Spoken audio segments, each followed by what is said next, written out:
I'll never forget the sound, the sharp, wet slap of something hitting the floor in my daughter's room. It cut through the static hum of the baby monitor like a knife, freezing me mid-step as I paced my office, phone pressed to my ear. I'd been arguing with my boss about a deadline, my voice tight and clipped when it happened. I stopped, breath caught in my throat, and stared at the Nanny cam feed on my laptop.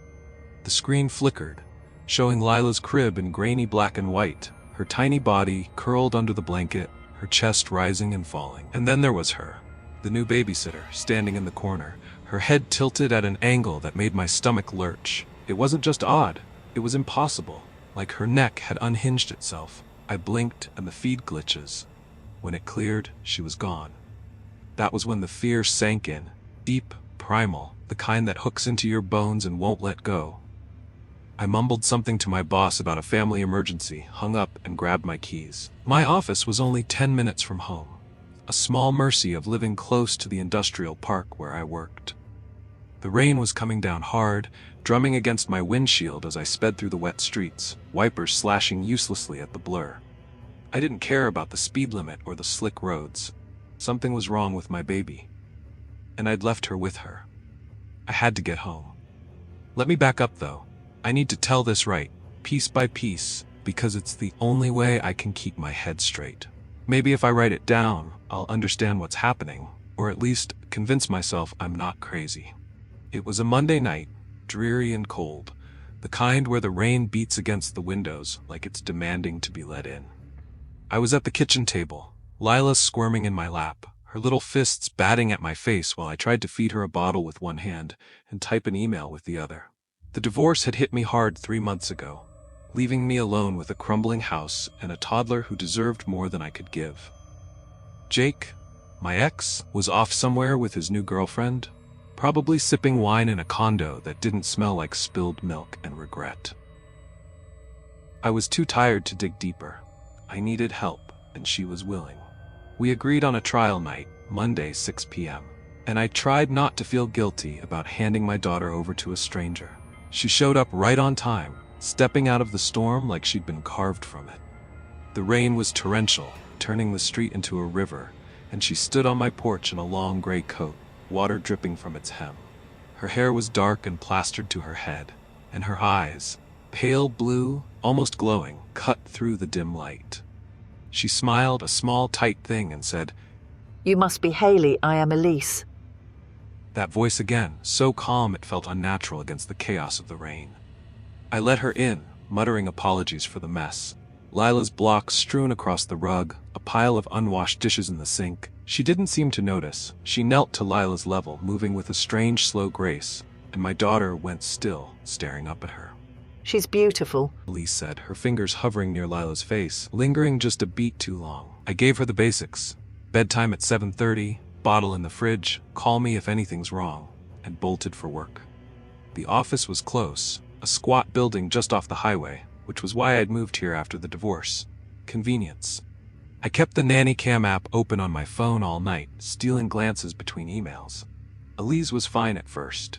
She fed Lila, rocked her, and hummed something low and strange I couldn't place. By 8 p.m., Lila was out, and Elise was in the rocking chair, staring at the crib. Not moving, not reading, just watching. For half an hour straight. I told myself it was nothing. New sitters get anxious, right? But it stuck with me. When I got home at 9:30, the house felt heavy and damp, like the storm had seeped inside. Elise was already by the door, coat on, smiling that same tight smile. She slept well, she said, and then she was gone, vanishing into the rain before I could say much. That was Monday. Tonight's Wednesday, her second shift, and I'm home, working late in the kitchen while she's upstairs with Lila. The rain's back, tapping the window in a steady, maddening rhythm. I'd planned to stay at the office, but a power flicker cut my meeting short, and I decided to finish my work here instead. It's closer to Lila anyway. I didn't check the Nanny Cam at first. I was buried in spreadsheets.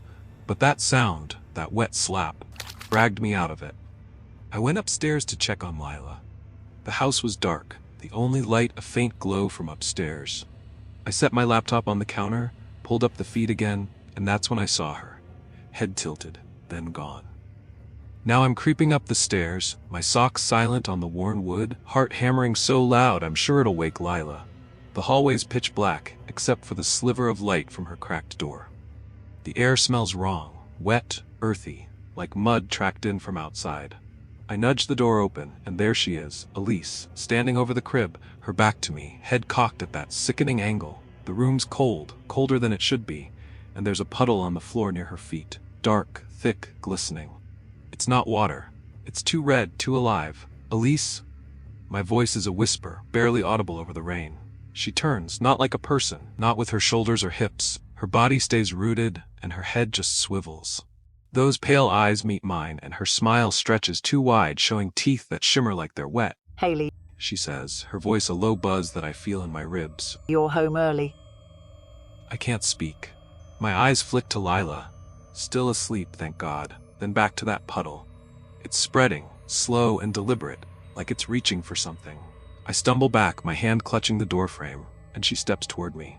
Her feet don't lift, they glide smooth and silent, like she's floating an inch above the carpet. What are you?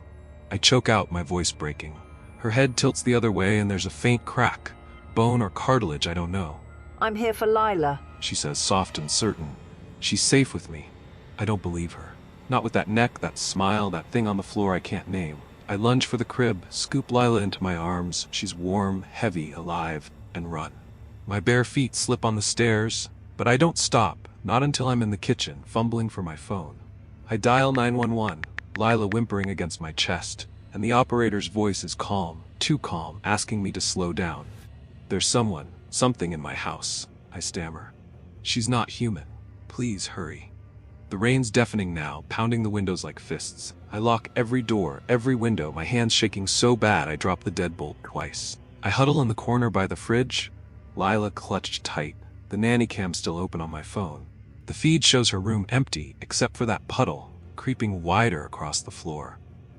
I don't know where Elise is. I don't know if she's still here. But then I hear it, a low, steady hum, drifting down from upstairs. It's getting louder, closer, and the lights flicker. I pull Lila tighter and pray the police get here before it does. I've always loved the quiet of living in the middle of nowhere, but tonight it feels like a curse. The rain's been falling for hours, a steady drum against the roof of my dad's old house, a sprawling, creaky thing with too many rooms and too many shadows. The fireplace in my office crackles, its warmth barely reaching me as I sit at my desk, staring at my laptop. I'm a freelance graphic designer, which means I work from home. Perfect for raising my 6-month-old son, Ethan, but hell on my nerves when the isolation starts to creep in. I hired a nanny last week because I was falling behind on a big project for a client, a rebranding package that's due in 3 days. I can't afford to lose this gig. The mortgage might be paid off, but the electric bill, the internet, the groceries, it all adds up. So I posted an ad on a rural community board online. Nanny needed for 6-month-old, remote location, evenings, must be reliable. I got one reply from a woman named Mara. Her email was short but polite, with a reference I didn't have time to check. Her voice on the phone was warm, almost too soothing, like a lullaby you can't stop listening to. I was desperate, so I hired her for a trial run. She started 2 days ago, and that's when Juniper began acting strange. Normally, Juniper's a lazy cat, always curled up by the fireplace or batting at Ethan's toys. But the moment Mara stepped through the door, Juniper hissed, her fur puffing up like she'd seen a ghost. Mara just smiled, a thin, tight smile that didn't touch her dark, sunken eyes, and said, "Cats never liked me at first." I brushed it off. Juniper's always been dramatic. But since then, she's been skittish, hiding under the couch or staring at the ceiling, her tail twitching like she's tracking something I can't see. Last night, she yowled so loud I nearly dropped my coffee mug, her eyes fixed on the hallway leading to Ethan's room. I checked the nanny cam. Ethan was asleep, Mara was in the rocking chair reading a book, but the unease stuck with me. Tonight's Mara's 3rd shift, and I'm working late in my office on the 1st floor, the nanny cam feed open on my laptop. The house is too big to hear Ethan if he cries, so I rely on the camera to keep an eye on him. His room is on the 2nd floor, at the far end of the hall. The feed shows him sleeping peacefully in his crib, his little chest rising and falling. Mara's there too, standing by the window, her back to the camera. She's been standing like that for 20 minutes, not moving, just staring out into the dark woods. It's 9:17 p.m., and the rain's picking up, the wind breezing through the trees outside. The fireplace pops, sending a spark skittering across the fireplace, and I jump, my nerves already frayed. That's when my phone rings, the sound jarring in the quiet. It's my friend Jess, calling to check on me like she does every few days. "Hey, you okay out there in the boonies?" she asks, her voice bright but tinged with worry. "This storm's a nasty one." "I'm fine." I'm glancing at the nanny cam again. Mara still hasn't moved, just working. Ethan's asleep and the nanny's here. "Good," Jess says. "I still think you should get a dog or something. That house is too big for just you and a baby, and that cat of yours isn't exactly a guard animal." I laugh, but it's hollow. Juniper's been weird lately. Ever since Mara started, she's been, I don't know, spooked. "Maybe she smells something off about her," Jess says, half joking. "You sure this nanny's legit?" I don't answer right away. I've been asking myself the same question, but I push the thought down. "She's fine," I say, more to convince myself than Jess. "I've got the cam on. Everything's okay." We chat for a few more minutes, but I'm distracted, my eyes flicking to the screen. Jess hangs up with a promise to call tomorrow, and the silence rushes back, heavier now.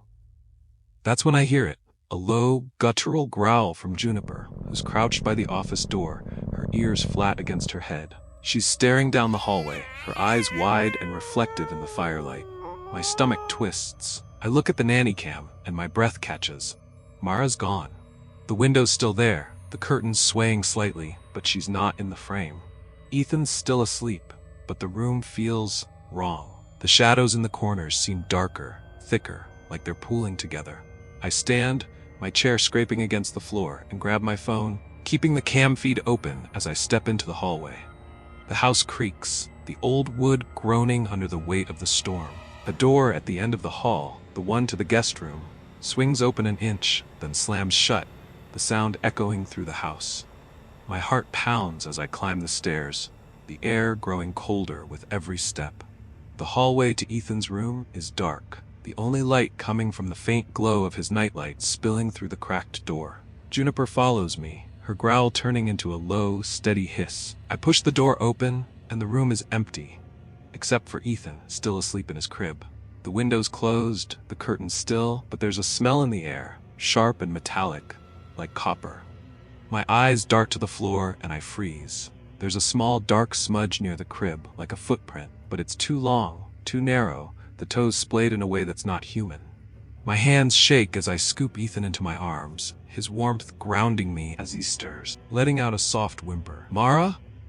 I call, my voice trembling. No answer. The house is silent except for the rain and the faint creak of the floorboards downstairs. I pull up the nanny cam app again, switching to the other cameras I've set up around the house. The kitchen is empty, the living room too. But then I check the basement feed, and my blood runs cold. Mara's there, standing in the middle of the concrete floor, her head tilted back, her mouth open in a silent scream. The shadows around her are moving, not like shadows should, but like they're alive, swirling around her in a slow, deliberate dance. And then I see it. Etched into the floor beneath her, glowing faintly in the dark, is a symbol I don't recognize, all sharp angles and jagged lines. I don't know what she is, but I know she's not here for Ethan, not to care for him anyway.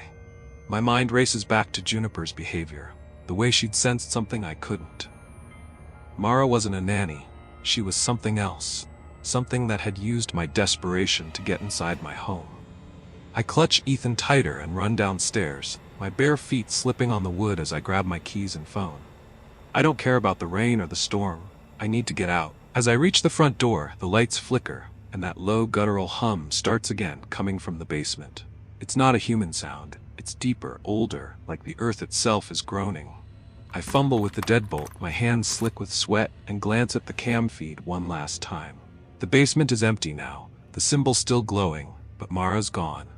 The hum grows louder, closer, and I hear the basement door creak open behind me. I don't look back.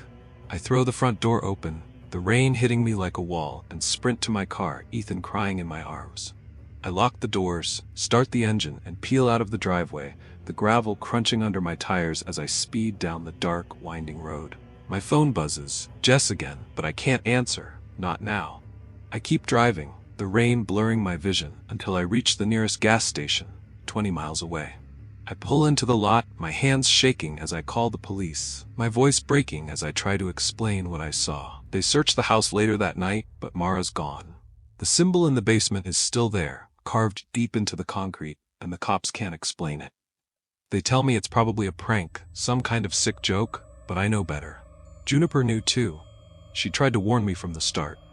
I'm staying with Jess now, Ethan and Juniper with me, but I can't shake the feeling that Mara, or whatever she was, is still out there, waiting. And every time I close my eyes, I see that symbol, glowing in the dark, calling her back. After a few weeks, me and Jess searched articles online about the history of that house, and only one article stood out. It mentioned that there was a witch who used to live there centuries ago, but they burned down her house while she was inside it.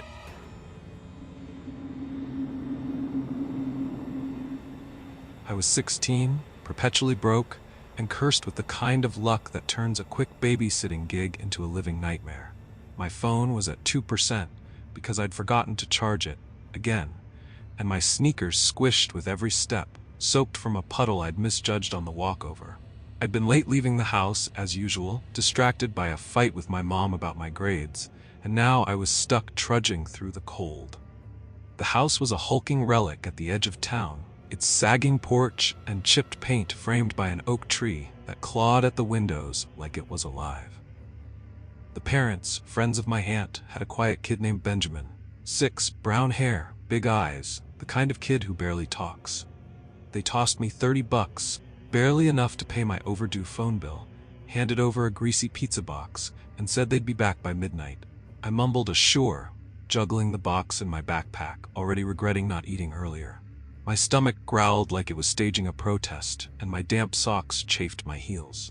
An hour in, the weirdness started. Benjamin was coloring at the kitchen table, his crayons spread out like a rainbow massacre, while I wrestled with their ancient microwave. The door jammed, because of course it did, and I cursed under my breath, starving and irritated, my fingers greasy from the pizza box. When I turned back, the crayons were scattered across the floor, rolling like they'd been swiped off the table. Benjamin stared at me, pale as milk, and whispered, "It wasn't me," I snorted, kicking a crayon his way. "Yeah, right, blame the wind." But the air felt wrong, thick, heavy, like someone was breathing down my neck. I shook it off, muttering about my knack for picking the worst gigs, and wiped my hands on my jeans, leaving a smear I'd regret later. The kitchen light buzzed faintly, but I ignored it. Another annoyance in a night already full of them. By 8 p.m. we were in the living room, me slouched on their dog-smelling couch, Benjamin buried under a scratchy blanket watching cartoons. The TV was a grainy mess, typical for my life, and I was digging for the remote, which had naturally slipped into the couch abyss, when the screen flickered. It flipped to static, loud and grating, and a distorted voice rasped, "Get out!" My heart lurched, and I scrambled, yanking the plug from the wall, my hands slick with sweat. "Stupid wiring," I told Benjamin, forcing a grin, but my pulse was racing, and my hoodie felt too tight. The lights dimmed, and a shadow, tall, hunched, wrong, darted across the room. I blinked, and it was gone. Benjamin pointed at the corner, his voice trembling. "He's mad." I laughed it off, but my throat was tight, and my damp socks were starting to smell. I couldn't shake the feeling we weren't alone, and the pizza sat heavy in my gut, threatening to come back up. Bath time was a train wreck. I was filling the tub, wrestling with a faucet that screeched like a dying cat, my knee already sore from bumping the cabinet. The mirror fogged up, no steam, just instant haze, and words scratched into it. "You can't leave." My stomach dropped, and I wiped it away with my sleeve, leaving a wet smear on my hoodie. "Just the cold," I lied to myself, voice shaky, though my breath didn't even show in the air. I rushed Benjamin through his bath, but as we left, the faucet blasted back on, spraying water across the tiles. I slipped, banging my knee again, because why not? And something cold and slimy brushed my ankle. I gagged, checking my leg, but saw nothing, just the wet hem of my jeans. Benjamin didn't react, but I was done. Except my phone was dead, my socks were soaked through, and I had no way out. I muttered curses, limping as I shut the bathroom door, the dampness seeping into my bones. Bedtime pushed me over the edge. I tucked Benjamin in, his room reeking of mildew from a ceiling stain they'd ignored, and flipped off the light. The closet door creaked open an inch. I slammed it shut, locked it, and slumped in the hall, scrolling a blank phone screen to calm my nerves, my fingers numb from the cold. Then the scratching started, slow, rhythmic, like nails on wood, from inside the closet. It grew louder, joined by a low growl that rattled the floorboards. I grabbed a baseball bat from the hall closet, muttering, "Of course this is my night, because bad luck's my oldest friend." My hands shook as I gripped the bat, my knee throbbing. I checked on Benjamin later. He was asleep, but the closet was open again, black ooze dripping from the handle, stinking like rot and pooling on the floor. I gagged, stepping back, my wet sneaker leaving a smeared footprint in the mess. Downstairs, waiting for the parents, I paced the living room, tripping over a frayed rug because nothing in my life stays easy. A thud shook the ceiling, then another, heavy, dragging footsteps. I bolted upstairs, bat in hand, my chest tight from the cold I'd been fighting all week. Benjamin's room was empty, bed made, blankets folded, like he'd never been there. I searched, shouting his name, my voice hoarse and cracking, my damp hair sticking to my forehead. The hallway light flickered, and in the stuttering glow, I saw them. Claw marks gouged into the walls, deep and jagged, trailing toward the stairs. My breath hitched, and I stumbled back, the bat slipping in my sweaty grip. The front door creaked open. Benjamin stood on the porch, staring into the dark. "He said you'd stay," he mumbled, flat and lifeless. I dragged him inside, locked the door, and caught my reflection in the window. It wasn't me. It grinned, eyes black pits, and waved with fingers too long to be human. Parents never came home. I sat there, clutching the bat, texting a dead phone out of habit, while the house groaned around us. Benjamin fell asleep on the couch, but I couldn't relax. Every creak, every shadow had me jumping, my knee aching with every shift. Hours bled into days, then weeks. I tried leaving once, smashing at the door with the bat, but it wouldn't budge. And that thing in the window laughed, its voice echoing inside my skull. The claw marks spread, creeping down the walls, and I started hearing the scratching even when I wasn't near the closet. My reflection kept changing. Paler, sharper, hungrier. Here's the twist. I'm still here, years later, trapped. Benjamin asks me to tuck him in every night, and I do.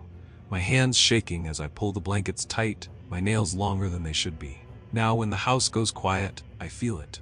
My own fingers scratching at the closet door. My own voice growling from the dark, begging the old me to let me out. I'm not just stuck here. I'm becoming it. And last night, I caught my reflection clawing at the glass, trying to break free.